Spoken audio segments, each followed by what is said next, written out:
The Hitchhiker's Guide to the Galaxy by Douglas Adams.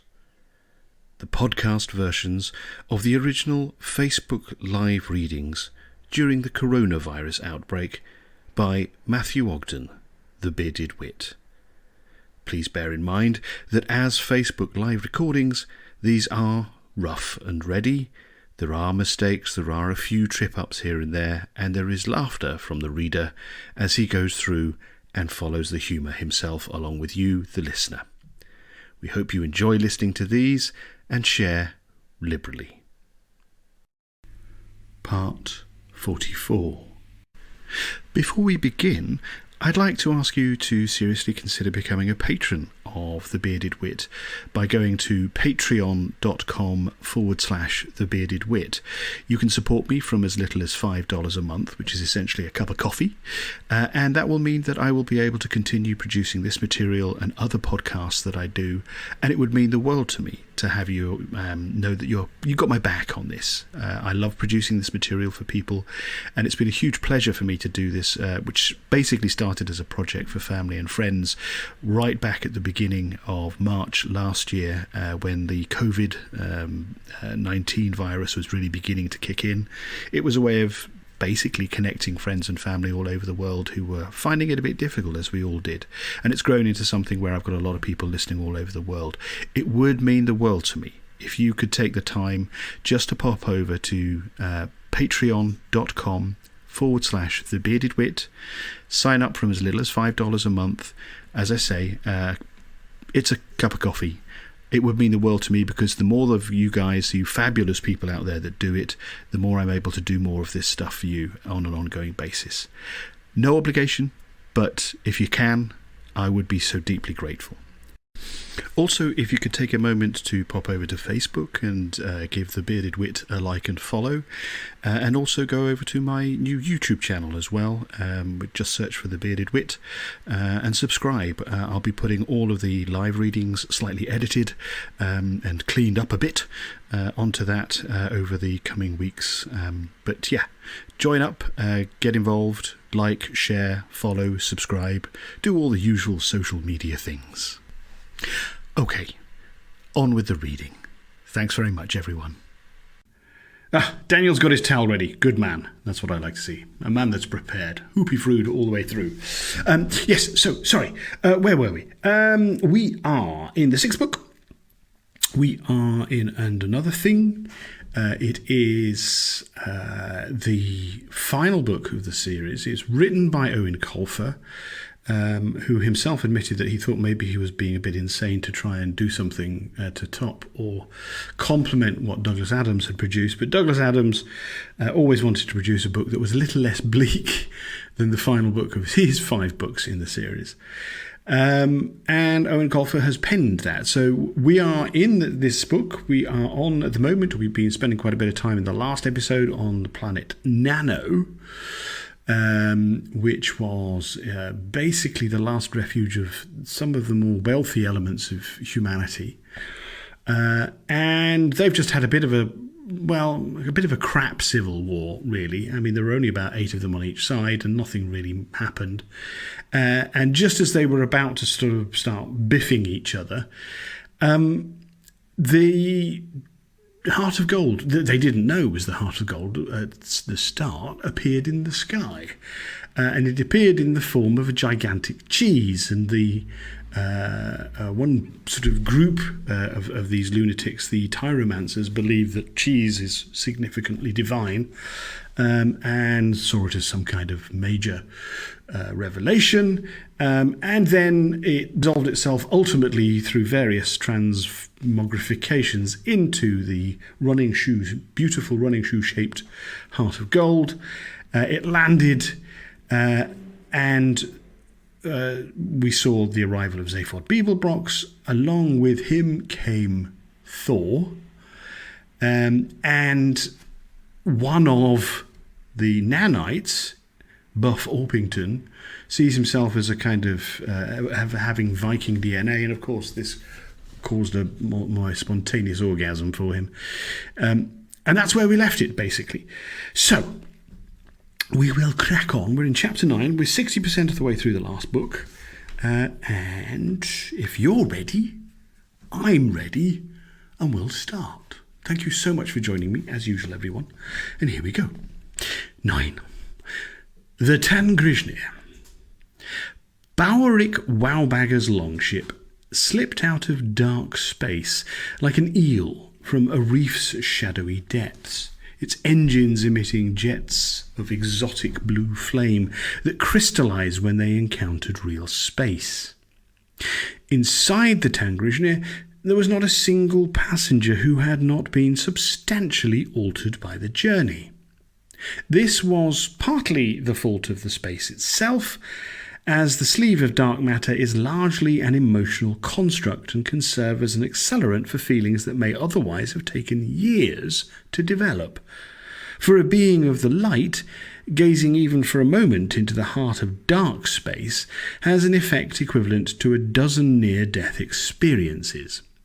It's the universe's way of telling you to get on with your life, which is a good thing if the feeling budding in a person's heart is a good feeling. As the ship backed into Nano's atmosphere, then swung around in a lazy meander towards the larger of two settlements, scanning every atom of the planet as it did so, the passengers inside its amorphous hull were reeling with conflicting emotions that seemed to push their hearts against their ribs and swell their brains to bursting. Trillian. Could I love him? Could I? Is it possible that after all this time I can just bump into a man in the middle of a planetary destruction and fall for him? But he's not a man, is he? Christ, girl, you don't even know what he is. You don't have the first clue about this Wowbagger guy or his physiology. What a hoot that would be on the wedding night. Wouldn't mother's ghost laugh then if your brand new husband expected you to lay a few eggs on the carpet for him to fertilise? Ooh, no, it's too much. I can't. Why can't you? You gave up everything for Zaphod, and you didn't love him. He was interesting, certainly, but you didn't love him. And now you have a chance to be happy, and you're turning up your nose. My nose. Arthur loved my nose. Maybe there's still a chance for Arthur and me. It would certainly be tidy. You don't love Arthur. You never did, and anyway, he's still utterly besotted with Fenchurch. And what about Random? She needs you now. You left her once before, remember? You promised that this life would be for your daughter. But will denying my own happiness make my child happy? That's the way it generally works, isn't it? But I love him, Mum. Who are you calling Mum? Get a grip on yourself, girl. I can love two people, can't I? That's allowed.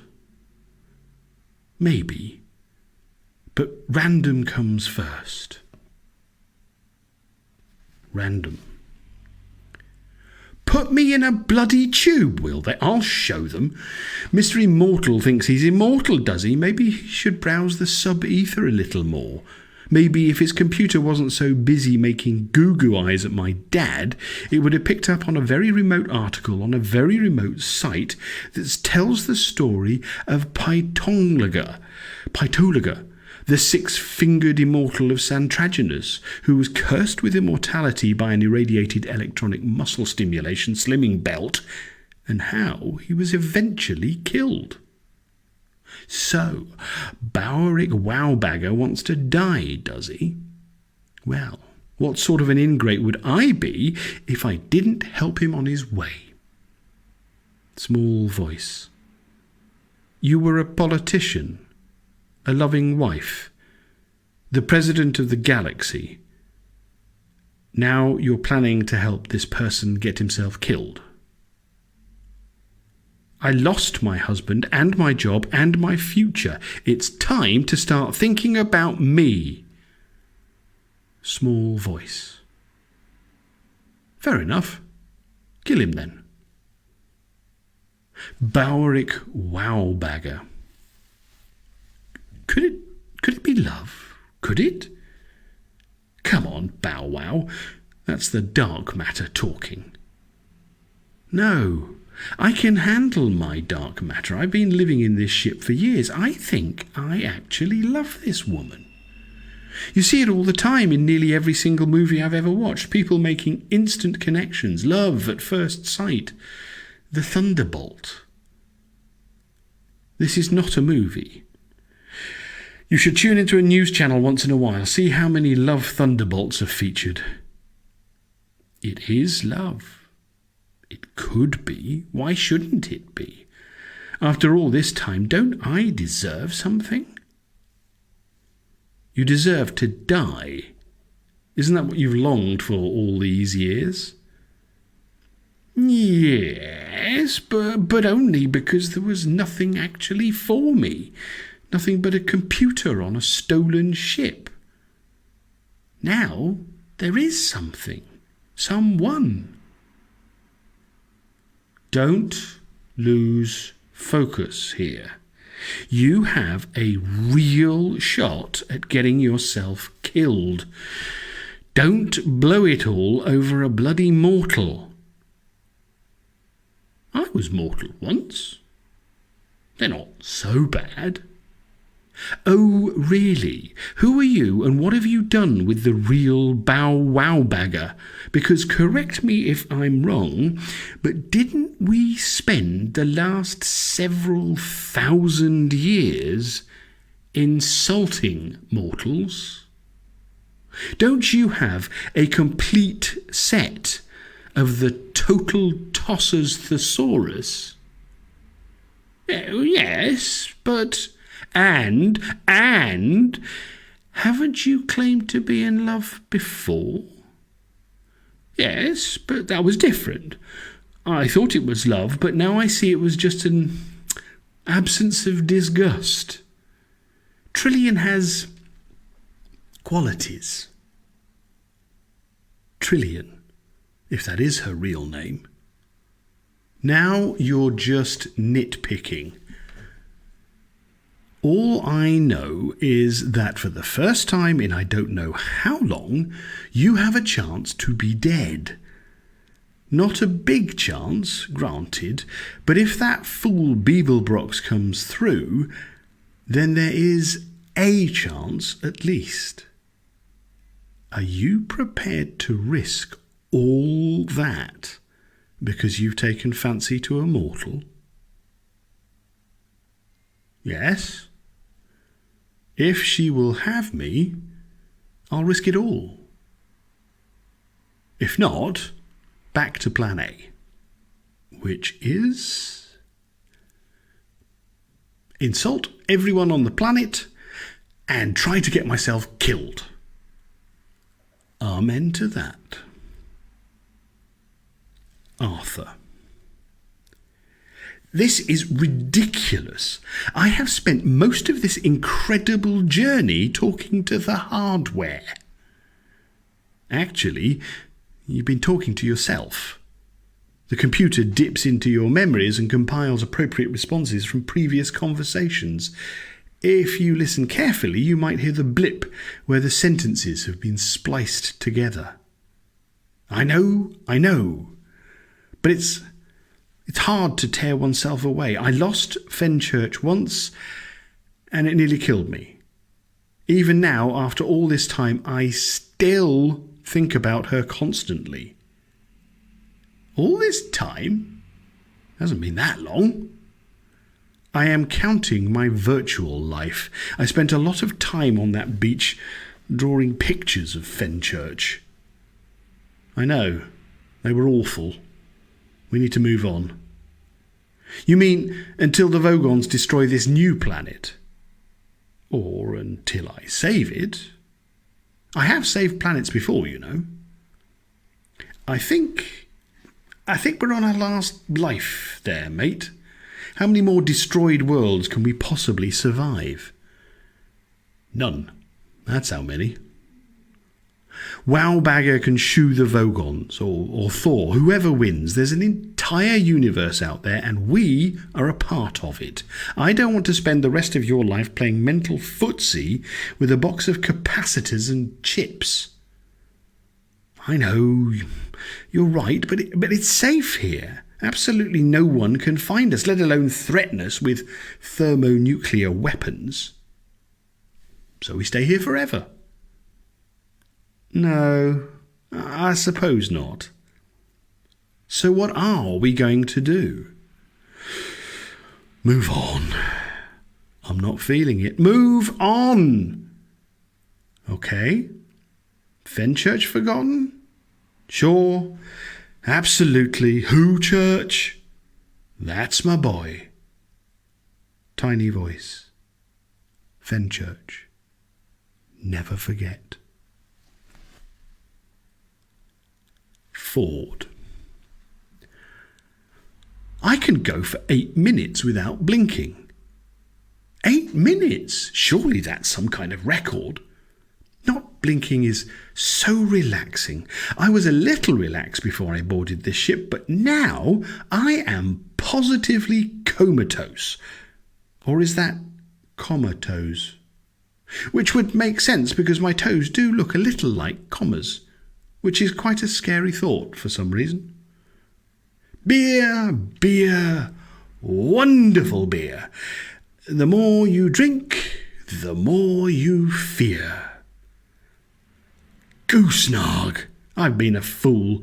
I know what I have to do. I need to write something for the guide about this ship in case the publishers ever manage to oust those Vogons. My goodness, it will be a sensation. How many mortals can have travelled inside the Tangrizhnier? I don't know. Not many, I bet. And the next one to manage it will be pretty relieved to find a comforting and informative entry in the Hitchhiker's Guide. Right. What to submit? Something concise. Don't give those bastard editors much to play with. But stylish. Something that says Ford Prefect all over it, and yet captures the essence of such a cool golden ship. My last submission was a little wordy, so cut it down, get straight to the issues, immediately to the matter at hand, directly point-bound. Relevance on the horizon, Captain. Aha! I've got it. There is only one word that encapsulates both my spirit and that of this wonderful vehicle.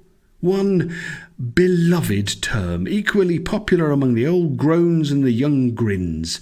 A collection of syllables as beautiful as it is useful. Fruity. They gathered on the bridge to watch the descent towards the new blue planet. Ford stepped close to a curved wall, and it bubbled into transparency. I wanted the wall to do that, said Ford, grinning. I thought it, and the ship did it. The view was undeniably spectacular, and even Wowbagger took his eyes from Trillian's profile for a moment to appreciate the expanse of waves flecked with golden sunlight flashing past below the prow. It is nice, he said, in the tone of a Blaslesian parolee who has just had his taste buds returned to him after a 20-year stretch. Yes, nice. Trillian wrapped her arms around his bicep. Nice? It's spectacular. It's fabulous. I thought you were supposed to have a way with words. Not the good ones, said Wowbagger, smiling. I have had no need of them for some time, thanks to all those jumentous mortals, present company excepted. Random brushed past, accidentally bashing Wowbagger with her elbow. Most of the present company accepted. Random smiled sweetly. I would just like to say, Mr. Wowbagger, that I really hope you die today, just like you want. Random, said Trillian, shocked. What a terrible thing to say. And anyway, it's not going to happen. Zaphod Beeblebrox never followed through on a threat or a promise in his entire life. Wowbagger smiled down at her. Don't worry, it's the dark space. People's emotions get amplified. They say things they don't mean. She'll settle down. Don't count on it, said Random, scowling. But Trillian wasn't listening. People's emotions get amplified, she thought. They say things they don't mean. Oh my God, said the computer excitedly, suddenly sounding like a teenage fangirl. It's Thor! On the other side of the island. I'm picking up Thor. I don't believe it. I wonder, does he remember me? Wowbagger's brow tightened. Are you sure? Of course I'm sure, silly. I've got over 1 million matches on the facial software. Don't be cheeky, computer. Just set us down. Where? Beside the Thunder God? Wowbagger turned away from Trillian. No, set us down here. I need time to think. Good, thought Trillian. I need time to think for myself. Good, thought Random. I need time for my special delivery to arrive. Kong. Zaphod Beeblebrox, said Hillman, as though the name itself was a curse, which on several planets it had indeed become. Zaphod feckin' Beeblebrox. Zaphod was reclining on a sun lounger in the plaza, 2 boots off, 3 sleeves rolled up. You keep saying that, Hillman, as though me being here is a bad thing instead of the solution to all your problems. The solution to all what problems? Oh, what problems do you have? Said Zaphod equably. Hillman drummed his fingers on the table, something he hoped the waitress would notice, and for God's sake come and take his order. He stopped in mid-drum. Well, we have no waitresses for a start. They're all down the beach colony with the personal trainers, and they all look to the booze. Zaphod reached for his boots. Well, it's been great chatting to you, Hillman. If you could just point me in the direction of this beach colony. It's all your bloody fault, Zaphod. Everything was fine in the Western Township until the Western Township showed up. Tyropolis, can you believe that name? Their staff revolted even before ours did. He poked a finger at Zaphod. Do you realise that some of the good people here are forced to do their own colonics? What kind of civilization is that? Every new society has its teething problems. You need to work them through with diplomacy and alcohol. Teething problems? That nutjob Prefect is a bit more than a teething problem. Wow, my accent's going all over Ireland at the moment, and across the Irish Sea and back again. Zaphod tried to hold in a giggle, but it shot out its nose. What's so funny, Beeblebrox? Oh, nothing.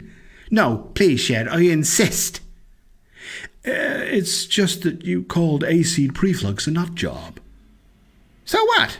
He is a bloody nut job. If he is, so are you. Hillman frowned. What's that supposed to mean? Well, he is you, and you are him. Oh, don't tell me you haven't noticed. That's a load of horse manure, said Hillman.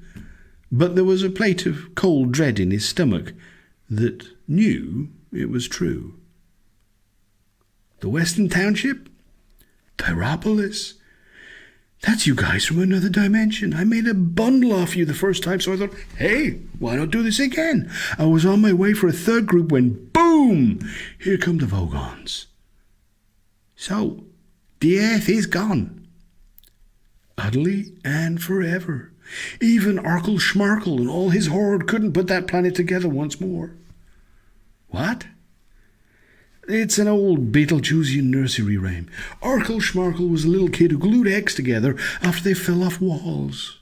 Tragic ending. I see.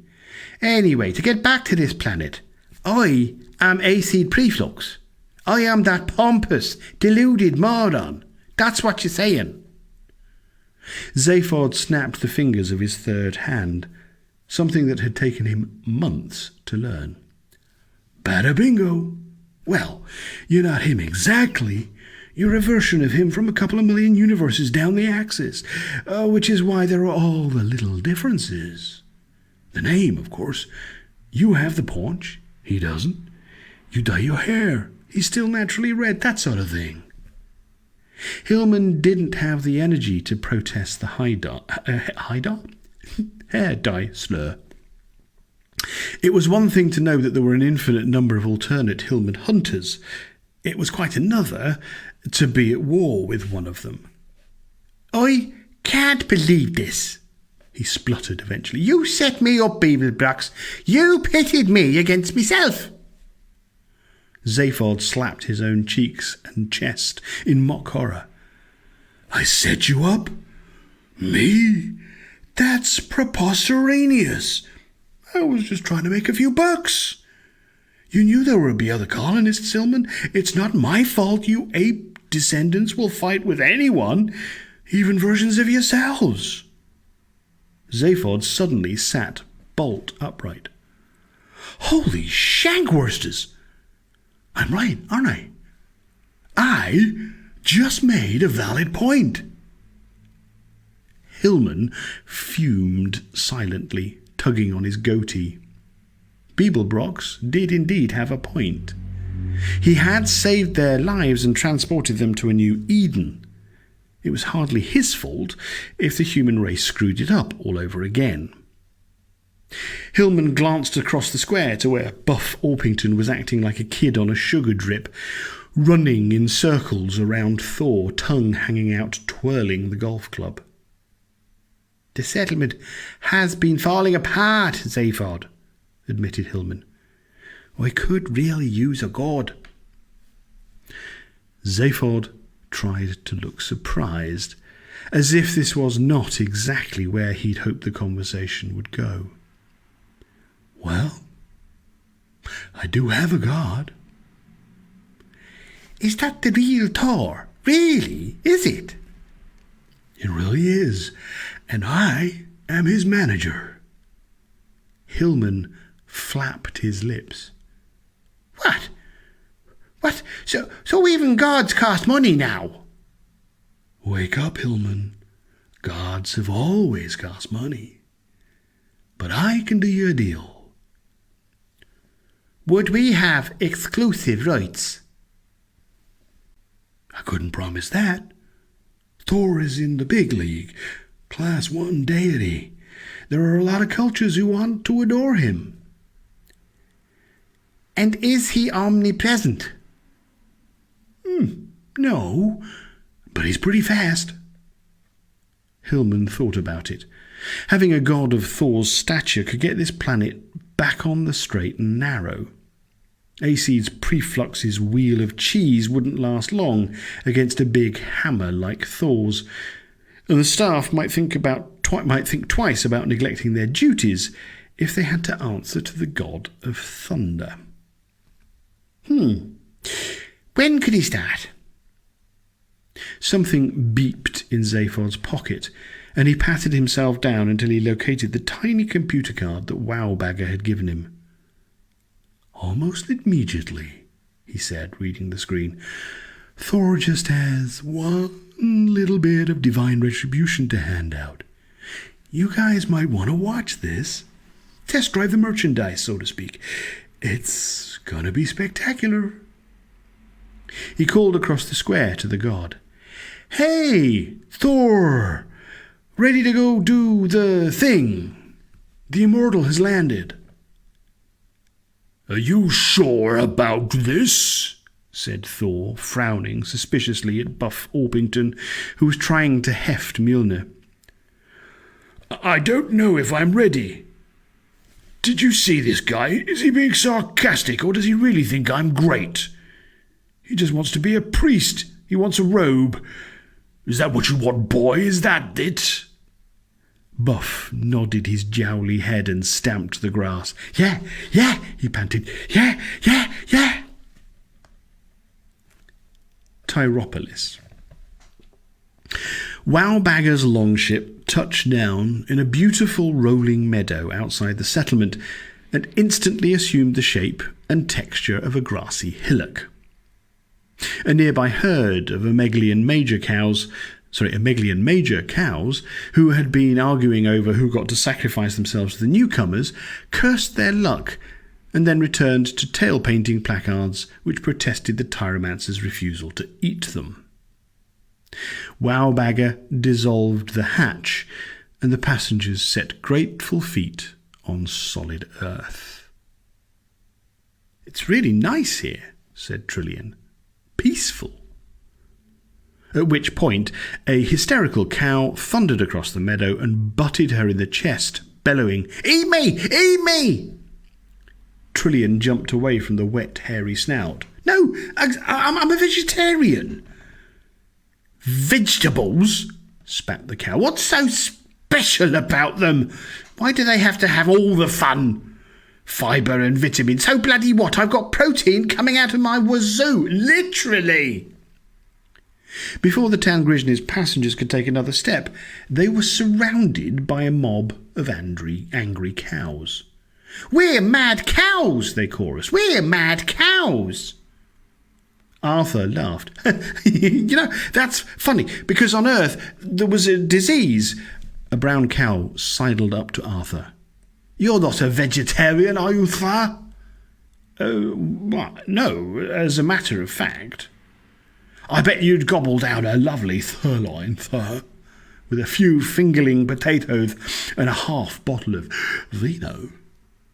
Arthur patted his stomach. "Ooh, I would actually. That sounds delicious. Ooh, an actual steak. Nothing replicated about that. You get what you ask for. Honest to goodness meat." There had been a time when the idea of animals bred to dream of slaughter had horrified Arthur, but now he found a spark of acceptance and optimism in his heart. Dark matter, he thought. It won't last. "You've read my mind, Arthur, mate," said Ford. "I am not usually in favour of devouring sentient beings, but these guys are pretty persistent." With one foreleg, the cow ushered Arthur and Ford towards a wood-burning barbecue. "And how would Thurs like their steak?" "Rare," said Ford. "So rare, a vet with shock paddles could revive it." Medium for me, I think," said Arthur. The cow somehow managed to drape a napkin across its foreleg. "Excellent! And the wine?" Arthur had no idea what the wine situation was on this new planet. It wasn't as if they'd had time for vintages. "Surprise me?" Wowbagger was feeling a little hemmed in by the other cows. He'd never been overly fond of talking quadrupeds. It was a phobia he was struggling to deal with. "You creatures really should back up a little, or I will be forced to fry you with my energy pistol." "Finally!" cried one cow. "Maximum setting, please!" begged another. Trillian took his arm. "I know this species. They want to be eaten. I'm not going to eat them, but I may shoot them." Random was still emotional from the journey. "Why don't you shoot them all, alien? Show my mother what you're really like." Wowbagger felt Trillian squeeze his arm, and his anxiety drained away. He looked at her. "How was that possible? How did you do that?" As previously discussed, the universe has an aversion to tenderness and cannot allow it to exist for long, as every loving glance has to be balanced by a short, sharp shock somewhere else in the cosmos. Sometimes not so short.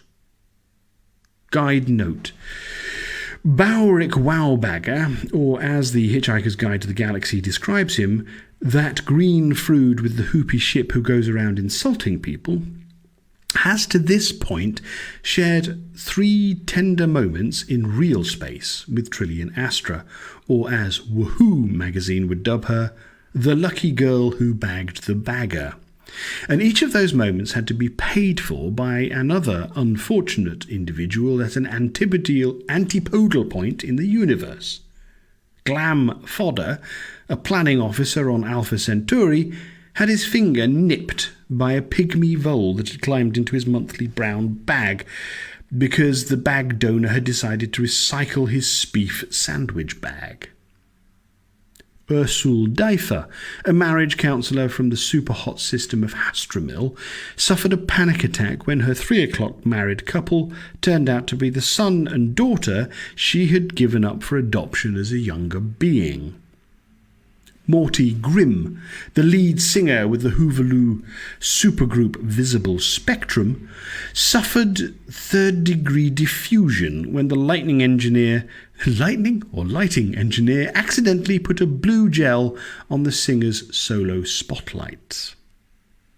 This tender moment was torn asunder by the arrival of a golf cart convoy. It might have been a dramatic entrance had the leading cart actually managed to breach the enclosure gate instead of becoming entangled in its splintered planks. Arthur's cow friend spat a wad of cud. "Morons! And these people are the people in charge." "Vegetarians?" Arthur offered. "No, they love pigs. Can't get enough of pigs, but us poor cows, for some reason, we're not on the menu. So thank goodness for you, sirs. Thank goodness for you." Acid Preflux crawled from the wreckage of fence and cart. "Hey, Arthur," said Ford, "what do you get if you cross a fence with a cart?" Arthur never had time to hazard a guess because they were set upon by Tyromancers. "Step away from that barbecue," Acid ordered shrilly. "We need these cows." Ford hissed into Arthur's ear. "I'll stall them. You get Bessie on the barbecue." The cow overheard. "I resent that. We're not all called Bethy, you know. As a matter of fact, Bethy is quite passé in sophisticated circles. Tristram and Pellegrino are the names of choice this season." Acid shouldered his way through the assembled cattle until he arrived, breathless and battered, before the newcomers. "Who is in charge here?" he demanded to know. Wowbagger stepped forward, avoiding anything that squelched or steamed. "That would be me. I am Bowrick Wowbagger, the ship's captain." "What ship? We don't see any feckin' ship." "That's because it's camouflaged, you bleacherous nincompoop." Acid flushed. "What? There's no need, no call, no, how dare you?" "Now that's more like it," said Wowbagger, gratified. "Surprise and outrage. Reminds me why I used to do this job." "Used to?" said Trillian. Wowbagger glanced at his shoes, which were still reasonably clean. "Lately, it's lost its appeal." Acid's courage blossomed as the other colonists began to show up, wondering what all the commotion was about. "Sorry to interrupt your tender moment." On a cruise liner near Barnard Star, the ship's doctor sneezed and stabbed himself in the knee with a Motox hypodermic. The knee was put on a strict water diet for 2 days, in spite of all its moaning. "But what is your business here, Wowbagger?" I have come to drop these humans off with their own kind, and I was going to insult everyone. But now I don't think I'll bother. Aceed perked up a little. These people are our own kind. Are they Tyromancers? Wowbagger's chin jerked. Tyromancers? You people are Tyromancers? I don't believe it. Aceed's upswing in perkiness levelled off. Don't tell me you don't believe in the cheese. You think it's all in me head. No, actually, I know the cheese. I haven't seen old Cheesy in forever. Prefect dropped to his knees. Something squelched and another something cracked and steamed. You know the cheese. Have you been in his exalted presence? Exalted? Who told you that? The cheese lord himself, in my visions. Wowbagger nodded. He's still doing the dream bit. Some things never change. Find an empty brain and slip yourself in. That's always been Cheesy's modus operandi. I've been up and down this god route before. A long time ago I hired Cheesy to kill me. He tried to do it with some kind of cheese dip. It didn't work, obviously. But I have been lactose intolerant ever since. Did you bring E-damnation down upon us? E-damnation? That's hilarious. No, come on. Oh, come on. You can't expect people not to laugh and you insist on using theological terms like that. If you're talking about the big ball of cheese over the other settlement, I think you'll find that was another spaceship rolling into a normality zone. What? Not E-damnation? I doubt it. In fairness to Cheesy, he might be a junior god, but he's not great on projection. The last I heard, he was studying for his middle-grade divinity exams, and seeing as I haven't seen any holy cheese calendars around, I'm guessing he failed. Me too, said a cow, because he's a loser, just like you, Prefect. Shut it, cow, or so help me, the cow spat. What are you going to do, not eat me? That's right, I won't eat you, and I won't eat your entire family. Wherever they hide, I'll find them and not eat a single feckin' bite. The cow was cowed. This is not over, Prefect, he muttered.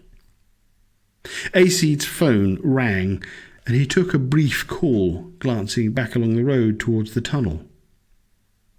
So, you're a representative of the cheese, Wowbagger? Wowbagger frowned. I wouldn't say representative. I know him a little. We had a few beers. Aceed persisted. You are a friend, then? A champion, if you like. Oh, an acquaintance at best. It's just that from what my insider tells me, Hunter has got himself a real god. Ah. And he's on his way over here. I see. And you'd like me to represent the cheese? Would you? Oh, sure, that would be fab. Aceed made the triangle sign. What's that? Oh, it's a cheese triangle. Appease the cheese. It's a kind of slogan I made up. Wowbagger laughed. Don't move. I have to get a photo of that for Cheesy. He will be so thrilled. Aceed's triangle wavered. He can't see us. The cheese is not all around us. Cheesy? It's all he can do to hook himself up to a dish and send out dairy dreams. And I'll tell you something else. He loves beef and cheese, especially meals that combine beef and cheese. Aceed's hands dropped to his sides. All this time we have been protecting the cheese vessels. The air crackled suddenly, and Arthur felt the hair stand on his forearms. I feel as though I should be running away. Thor might remember me. In the sky, to the east, A small storm cloud churned just above the tree line. Photogenic lightning bolts shot from its belly at regular intervals, and there seemed to be a huge being riding the bolts. Wowbagger smiled wryly. Beeblebrox actually got the big guy himself. I don't believe it. Believe it, said Ford. You called him fat ass, remember? Trillian shielded her eyes with a forearm, squinting to catch a glimpse of the thunder god. He's such a show-off. A big hammer isn't everything, you know. Maybe it's all a big light show. Maybe he doesn't even want to fight. A statement like this virtually guarantees a contradictory and, considering the characters involved, melodramatic event. And Trillian, as a journalist, should have known better than to utter it. Guide note. There is a theory postulated by Schick Brithouse. I'm sorry, that's brilliant. Yes, that's a spoonerism. Just turn that around a bit. Okay, sorry. Try again. Guide note. There is... Super. Brick shithouse is... Yeah. Okay. It's out there now. Whew. Guide note. There is a theory. Sorry. There is a theory postulated by Schick Brithouse, the controversial bone doctor from a pre-telepathy Cacrophone Kappa, which states that the universe is built on uncertainty and that a definitive statement/action creates a momentary energy vacuum into which flows a diametrically opposing statement/action. Famous vacuum-inducing statements include, "Surely that's not going to fit in there," and "I am sick of betting the same numbers every week. They are never going to come up," and "We are a peaceful people. Not even the silastic armour fiends of Striterax would come to pick a fight with us," and "You look gorgeous in that sweater, Felix. There is no way anyone is going to call you a freak and throw you into a dump composter," and "Maybe it's all a big light show. Maybe he doesn't even want to fight."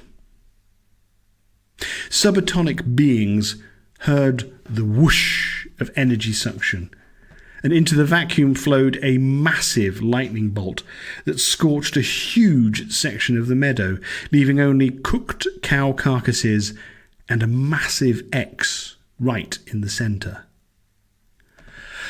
"Lucky bleepers," muttered a surviving cow. Wowbagger's central brain and assorted ganglia were flooded with conflicting emotions. For millennia, his most heartfelt wish had been to die. But now there was a slice of light in his darkness, a chance that the principle he sought...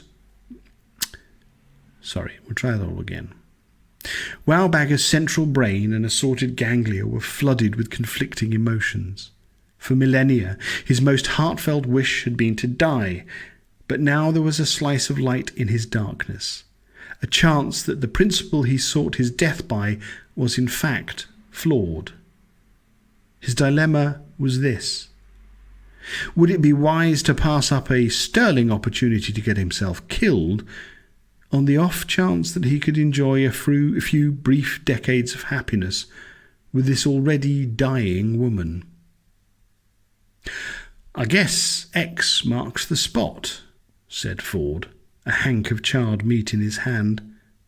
He turned to the nearest cow. "Do you have any sauce? This is a little dry." Arthur found that he was not as scandalised by this sort of behaviour as he once had been. Repeated exposure to Ford Prefect's rampant gourmandising had eroded some of his behavioural notions. "I believe that someone mentioned wine," he said, trying not to sound overly enthusiastic. Random scowled. although no one noticed it, as it was one of her two normal expressions, the other being a contemptuous curl of the lip. "That is disgusting," she said, transitioning smoothly into expression number 2. "You two are pigs." "Pigs?" said the cow. "Don't talk to me about pigs." And that, at the end of the chapter, ladles and jelly spoons, hoopy fruits all, is where we will leave it for this evening. There should be a big dramatic dung, dung, dung at the end of that, really, shouldn't there? I mean, shizzle is about to go down on Nano, methinks. Who'd have thought it was going to end up like that? Fantastic. Thank you all so much, as usual, for joining me this evening. It's always a pleasure to do this. I love doing this stuff. Thank you so, so much. We'll be back same time next week, around 8 o'clock CET, for the next thing. We're 66% through the book now. We're getting there. We're getting there. Almost at the very, very end. But yes, so please do go to patreon.com/thebeardedwit, become a patron. $5 a month, price of a cup of coffee. It really, really will help me keep things going. And all of those, there are a number of you here this evening that are fans that have done so already, and I'm so appreciative of that. So please, yes, if you could do that, I will get this up onto the podcast as soon as possible. Like the page, share the shizzle out of this, share the bejesus out of this stuff. Let's get the word out there. And go to YouTube, sign up on that as well. Do awesome things. Have a great week, everyone. Thank you so much. See you in a week. Take care, guys. Bye now.